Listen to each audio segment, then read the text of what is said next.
बच्चों का अगर पहले दिन से ट्रीटमेंट ना हो तो 80% बच्चों को ट्रांसप्लांट की ज़रूरत पड़ती है ओवर ए पीरियड ऑफ 12-13 साल या 18 साल के उस टाइम पे। अगर उसकी ट्रीटमेंट तुरंत जब पैदा हुए और तुरंत होती है तो ओनली 20% बच्चों को उनको ट्रांसप्लांट की ज़रूरत पड़ सकती है। So we can actually prevent काफ़ी ट्रांसप्लांट्स इन बच्चों के किडनीज का ट्रीटमेंट ढंग से अपन करेंगे, क्योंकि ये पेशाब की थैली का गड़बड़ हो जाता है। सो मयंक का भी हमें पहले पेशाब की थैली कैसा है उसका जांच करके, ताकि जो किडनी हुआ रायपुर में तो उसके बाद उनका यूरिनरी इन्फेक्शन बढ़ते गए। तो ये 2 महीने में हर एक महीने में 1 हफ्ता ICU में रहनी पड़ी। तो पेशाब की प्रॉब्लम्स होती रही इन्फेक्शन। तो गोलचा साहब आए वहाँ पे, तो हमको पता चला कि ठीक है पेशाब का प्रॉब्लम है। तो उनका क्या था, लेटे हुए हैं ठीक है, खड़े होकर 2 कदम चलते तो चक्कर आके गिर गए। तो पहले हमने क्या किया, लेज़र से उनका प्रोस्टेट का ऑपरेशन कर दिया। वो तो लेज़र से हो जाता है, कहीं कटवुट नहीं रहता है, पेशाब के रास्ते से दूरबीन से हो जाता है। और वो सर 2 सफल ऑपरेशंस यशोदा हॉस्पिटल के द्वारा किए गए हैं। आज उसकी प्रेस वार्ता आपने क्या कुछ इसमें रहा और क्या कुछ कॉम्प्लिकेशंस नहीं, ये दोनों सफल थे। एक्चुअली कॉम्प्लिकेटेड सर्जरीज थे। ये नहीं हम बता रहे हैं कि every complicated surgery will be 100% successful, पर ये इसीलिए आपको बता रहे हैं कि इनमें प्रॉपर एवेल्युएशन की जरूरत होती है कि पेशेंट का प्रॉब्लम क्या है, क्यों हो रहा है, लंबे फॉलोअप में कैसे इनको प्रॉब्लम अवॉइड करने की जरूरत होती है, वो परख के उनको प्रॉपर एवेल्युएशन करके सर्जरी करेंगे तो we will be successful in more than 98% of cases. तो 1-2% में कभी भी कहीं भी कॉम्प्लिकेशन हो सकती है, बट आजकल even in complicated surgeries in expert hands with a good facility and setup, अपने को the risk is less than travel on road to any other place. Sir कई बार देखा गया है कि कुछ प्रिकॉशंस लेने पड़ते हैं, प्रिकॉशंस के तौर पर आपने क्या कुछ सलाह देते हैं? हाँ, इसीलिए तो मैं आपसे पहले कह रहा था कि बच्चों में जो किडनी प्रॉब्लम्स होते हैं वो मोर देन 90% जब बच्चा पेट में रहता है उसको आइडेंटिफाई कर सकते हैं। एक बार वो आइडेंटिफाई हो जाता है तो पीडियाट्रिक यूरोलॉजिस्ट या यूरोलॉजिस्ट से मिलने की जरूरत होती है। यूरोलॉजिस्ट ऐसा आदमी है जिसका जो मेडिसिन से भी कर सकता है और सर्जरी से भी ठीक कर सकता है। हर एक बंदे का सर्जरी की जरूरत नहीं पड़ती है, बच्चों में 80% सर्जरी की जरूरत नहीं पड़ती, पर इन बच्चों को अगर हम पहले से देखते हैं तो उसका ब्लैडर प्रॉब्लम, उसका किडनी प्रॉब्लम ना होने के लिए प्रिकॉशन लेके उसको फिर फर्दर किडनी फेल्यूर में नहीं जाने का जो एडवाइस है वो हम दे सकते हैं, क्योंकि छोटे बच्चों में पेरेंट्स को दे सकते हैं कि वो कैसा पेशाब कर रहा है या तकलीफ से कर रहा है और रेगुलर फीवर आ रहा है, वो उनको कैसे देखना है और कैसे फॉलो अप करना है। उनको 80% हम किडनी प्रॉब्लम्स प्रिवेंट कर सकते हैं उस बच्चों में। That is more important. Sir Yashoda hospital का कोई ब्रांच रायपुर में ओपन करने की कोशिश सर वो तो प्रमोटर के हाथ में है साहब। We are all consultant doctors as experts. हम लोग तो जगह जगह पढ़ाई करके आते हैं, in a sense that my education is from Chandigarh, the Vikram's education is from PGI Chandigarh. उसके बाद वो UK में काम करते थे, मैं यूरोपियन बोर्ड करके आया हूँ। सो हम लोग we are looking as a doctors, we are looking at the patient. So ये इन्वेस्टमेंट इश्यूज हमारे से नहीं होगा एट दिस पॉइंट।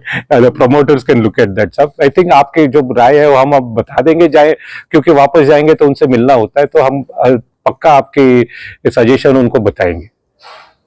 सर अपना introduction. I am professor doctor N. Mallikarjun Reddy. I am a senior consultant urologist and pediatric urologist and robotic surgeon at Yashoda Hospital, High Tech City.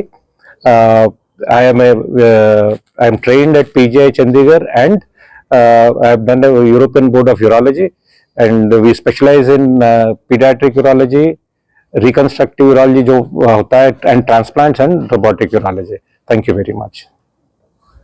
Reddy, मैं senior cardiac surgeon at Yashoda hospital, जो multi speciality hospital with state of art facilities है। तो मेरा अभी 25 year experience है। मैं चंडीगढ़ से MS general surgery और ऑल इंडिया इंस्टीट्यूट दिल्ली से कार्डियक सर्जरी करके फिर लिवरपूल में इंग्लैंड में 6 इयर्स ट्रेनिंग लेके वहाँ का डिग्री भी लेके फिर वापस आके हैदराबाद में अभी 2008 से प्रैक्टिस कर रहा हूँ।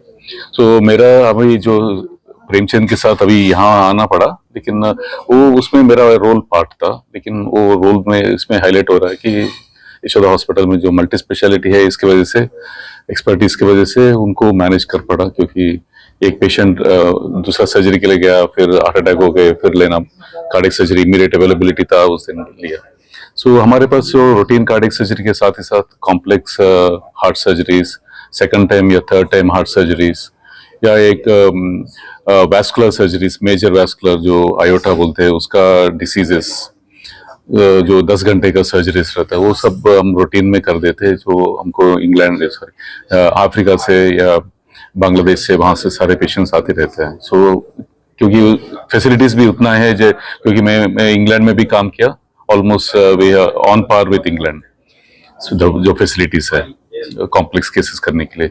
सो जो रायपुर में नहीं हो सकता, क्योंकि ये नहीं कि सर्जन का कैपेबिलिटी नहीं है, कैपेबिलिटी होगा लेकिन फैसिलिटीज भी बराबर रहना है, तो वो फैसिलिटीज डेफिनेटली यशोदा में होगा।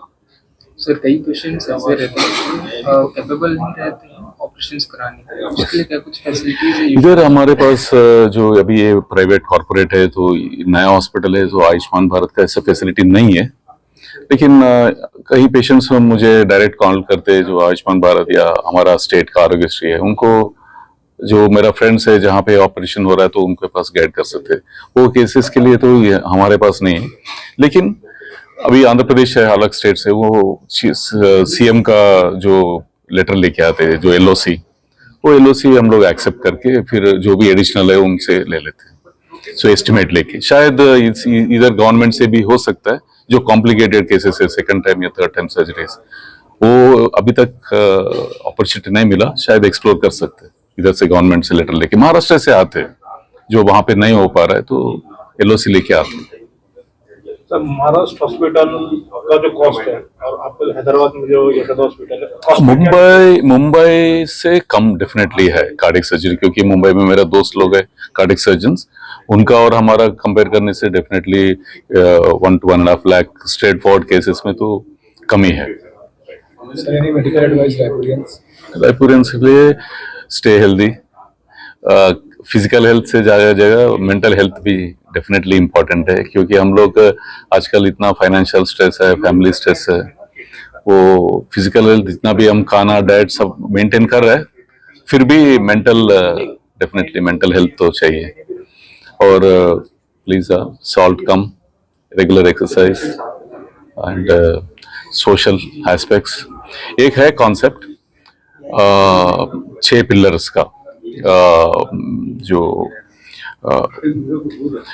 To live normally healthy lifestyle के लिए, तो लाइफस्टाइल मेडिसिन डिस्क्राइब करते हैं 6 पिलर।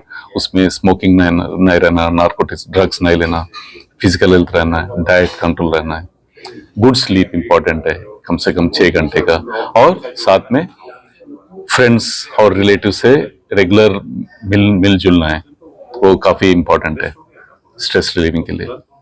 यही है मेरा मैसेज।